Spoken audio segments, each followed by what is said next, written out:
Hi dear student, मैं पंकज कुमार राजपूत मां Annapurna classes में आपका हार्दिक स्वागत करता हूं।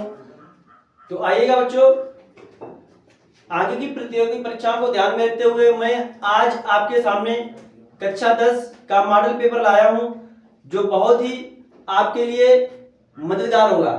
तो देखते हैं बच्चों, यानी कि जैसा कि आगे आने वाले समय में 16 फरवरी से क्लास 10 और क्लास यानी कि 12 की एग्जाम स्टार्ट होने वाले हैं, तो उनसे संबंधित मैं आज कक्षा 10 का मॉडल पेपर लेके आया हूं, जो आपके लिए बहुत ही हेल्पफुल होगा।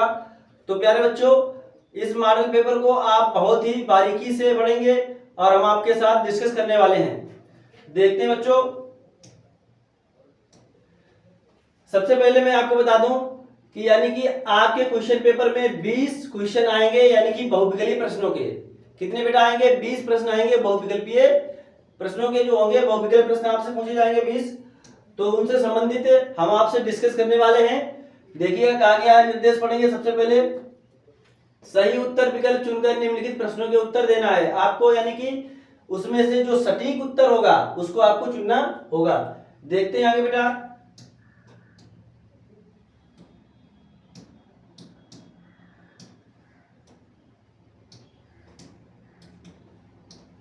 आइएगा। निम्नलिखित कथनों में से कोई एक कथन सही है, उस कथन को पहचान कर लिखिए।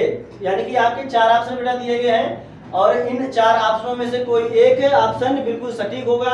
आपको सटीक आंसर का जवाब देना है। तो देखिए बेटा, राम प्रसाद निरंजनी ने प्रेम सागर, यानी कि राम प्रसाद निरंजनी ने प्रेम सागर ग्रंथ लिखा था। दूसरा ऑप्शन क्या दिया है? भारतेंद्र आधुनिक हिंदी साहित्य के जनक थे। तीसरा दिया है आपका, अथवा में भारतेंद्र हरिश्चंद्र को हिंदी साहित्य का जनक माना जाता है। आपका इसमें दिया है, कौशिक ने रामचरितमानस महाकाव्य की रचना की। आगे देखो बेटा क्या दिया गया है, पूर्ण सिंह प्रसिद्ध कहानीकार थे। तो यानी कि बेटा इसमें से हमें तो ये लग नहीं रहे हैं, यानी कि पहला दिया राम प्रसाद निरंजनी ने प्रेम सागर ग्रंथ की रचना लिखा है, रचना की। तो प्रेम सागर ग्रंथ की जो रचना की यही की है बेटा फणीश्वर नाथ रेणु ने। किसने की है? फणीश्वर नाथ रेणु जी ने। तो बेटा ये तो आपका गलत हो गया। भारतेंद्र आधुनिक हिंदी साहित्य के जनक थे। तो भारतेंद्र हरिश्चंद्र जी हैं, भारतेंद्र हरिश्चंद्र जी यानी कि आधुनिक हिंदी साहित्य के जनक माने जाते थे। तो यानी कि आपका प्रश्न नंबर 1 का जो उत्तर हुआ है, यानी कि सेकेंड, तो यानी कि सेकेंड ऑप्शन बिल्कुल करेक्ट आंसर। आगे बेटे बढ़ते हैं नेक्स्ट क्वेश्चन पर। देखते हैं नेक्स्ट क्वेश्चन में क्या पूछा गया है।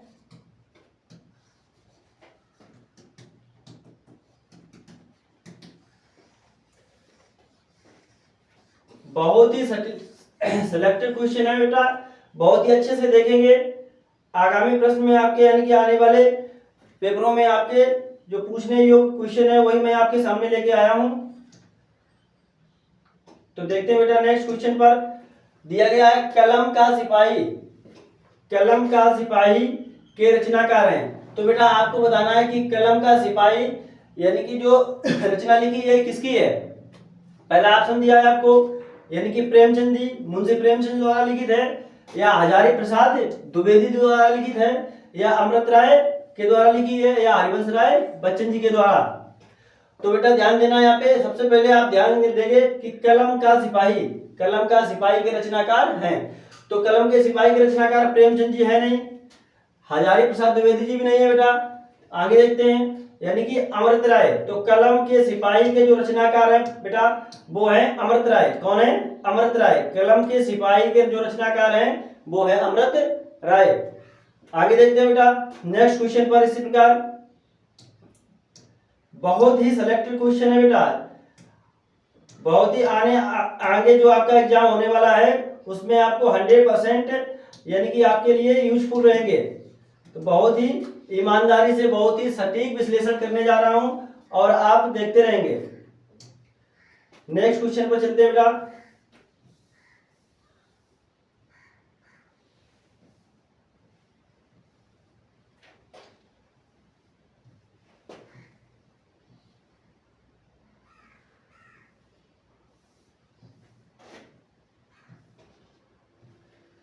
आजा आजा आजा।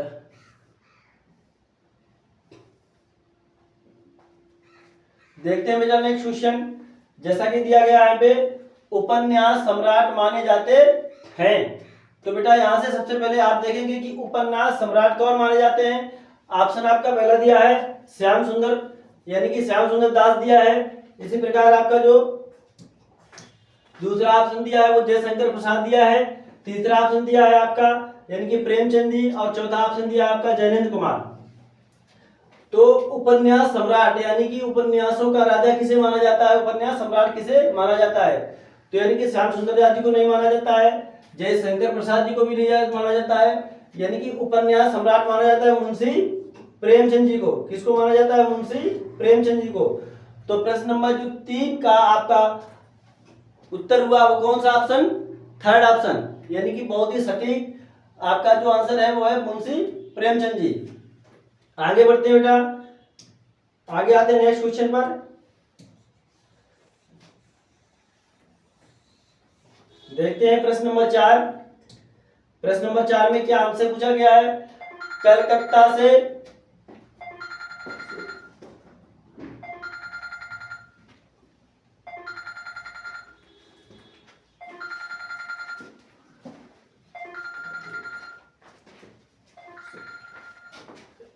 देखते हैं बेटा आगे, कलकत्ता से पिंकिंग किस विद्या की रचना है। आपका नेक्स्ट जो प्रश्न है कि कलकत्ता से यानी कि पिंकिंग किस विधा की रचना है। तो पहला आपको यहाँ पे दिया है कि निबंध है ये, कलकत्ता से पिंकिंग यानी कि किस विधा की रचना है। तो पहला ऑप्शन दिया है निबंध है, दूसरा दिया है कहानी है, कि यात्रा वृत्तांत है, या आलोचना है। तो बेटा आपको बताना है कि ये क्या है। तो बेटा कलकत्ता से पिंकिंग किस विधा की रचना है। तो बेटा निबंध है नहीं, कहानी भी नहीं है, और आलोचना भी नहीं है। तो बेटा जो आपको दिया है कलकत्ता से पिंकिंग, ये क्या है, यात्रा वृत्तांत है। ये क्या बेटा, यात्रा वृत्तांत। बहुत ही अच्छे से देखेंगे, यानी कि कलकत्ता से पिंकिंग क्या है हमारा बेटा, ये यात्रा वृत्तांत है। चलो आगे बढ़ते हैं बेटा।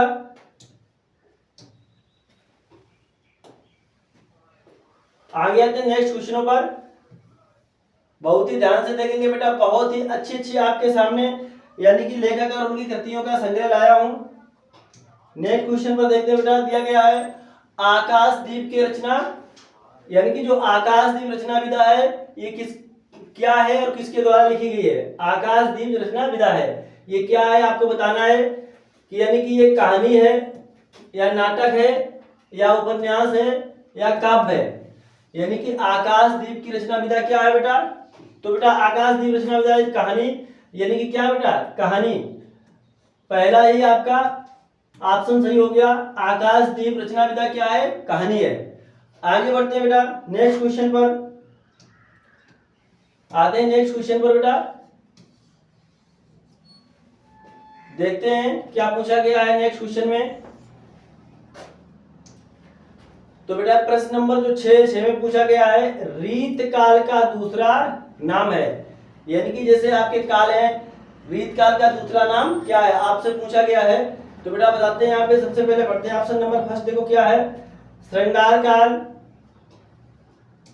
दूसरा ऑप्शन दिया है भक्ति काल, तीसरा ऑप्शन दिया है व्याकरण काल, और चौथा ऑप्शन दिया है काव्य शास्त्र काल। तो बेटा यहाँ पे रीत काल का दूसरा नाम क्या है, श्रृंगार काल, यानी कि क्या है, श्रृंगार काल। तो यानी कि क्वेश्चन नंबर 6 का जो सटीक आंसर हुआ है वो हुआ है श्रृंगार काल, यानी कि फर्स्ट ऑप्शन। आगे बढ़ते हैं बेटा,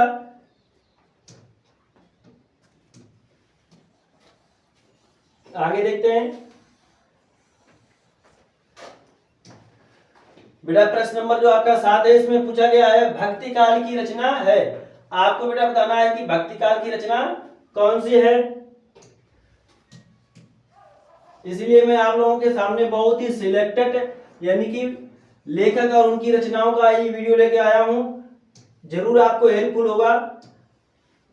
भक्ति काल की रचना आपको बेटा बताना है कि साकेत है, साकेत है नहीं बेटा, कि विनय पत्रिका है, इनमें से आपको या लहेर है या प्रेम माधुरी है।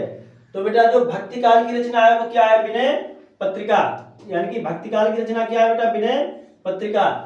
बहुत ही ध्यान देना है आपको। भक्ति काल की रचना बेटा क्या है? विनय पत्रिका। तो प्रश्न नंबर 7 का जो आंसर हुआ है वो हुआ है सेकंड, यानी कि विनय पत्रिका। आगे बढ़ते हैं बेटा इसी श्रृंखला में।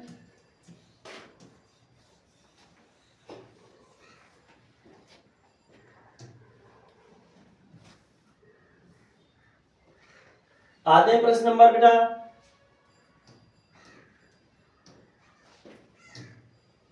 प्रश्न नंबर 8 पे आते हैं। कहा गया प्रकृतिवादी कवि नहीं है।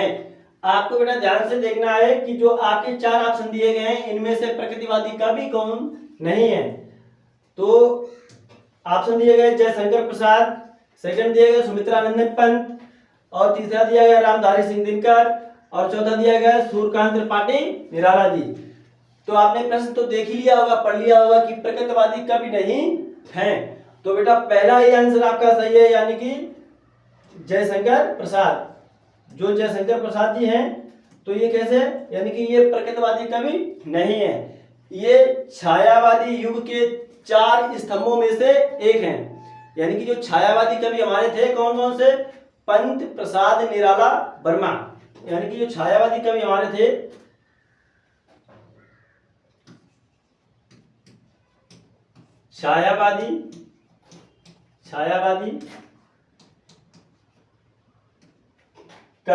छायावादी कवि कौन कौन से थे बेटा? पंत, प्रसाद,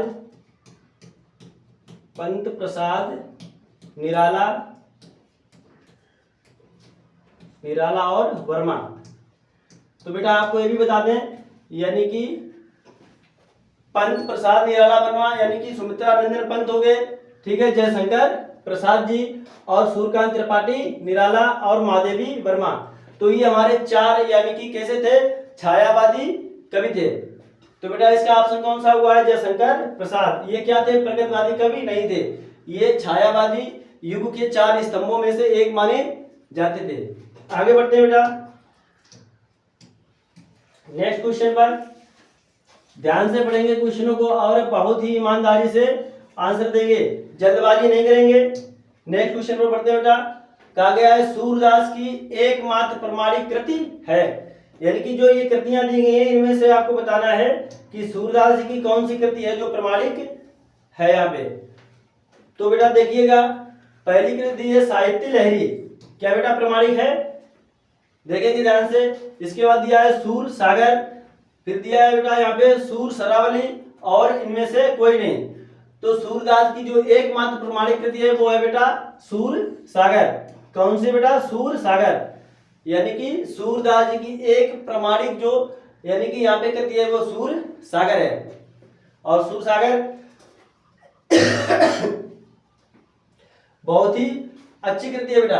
आगे देखते हैं, नेक्स्ट क्वेश्चन पर आते हैं।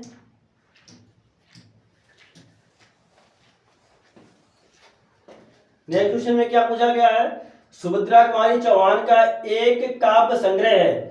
तो यहाँ पे बेटा आपको बताना है कि सुभद्रा कुमारी चौहान का एक काव्य संग्रह, कौन सा काव्य संग्रह है? ध्यान देंगे बेटा। कहा गया है मुकुल और त्रिधारा। पहला ऑप्शन क्या दिया गया? मुकुल और त्रिधारा। इसके बाद दिया है उन्मादिनी, थर्ड ऑप्शन दिया गया बिखरे मोती, और लास्ट ऑप्शन है इनमें से कोई नहीं। तो सुभद्रा कुमारी चौहान का जो काव्य संग्रह है बेटा वो क्या है? यानी कि मुकुल और त्रिधारा। क्या है बेटा? मुकुल और त्रिधारा। सुभद्रा कुमारी चौहान जी का जो काव्य संग्रह है वो कौन सा बेटा? मुकुल और त्रिधारा। तो ये कुछ सिलेक्टेड क्वेश्चन में आपके सामने बेटा लाया था। आशा है मुझे कि आपको पसंद आए होंगे, और यदि पसंद आए तो लाइक, सब्सक्राइब, कमेंट अवश्य करें। मैं इसी प्रकार से आपके सामने सिलेक्टेड क्वेश्चनों की सीरीज लाता रहूंगा जो आपके लिए 100% फंसने वाले परीक्षा में प्रश्न होंगे।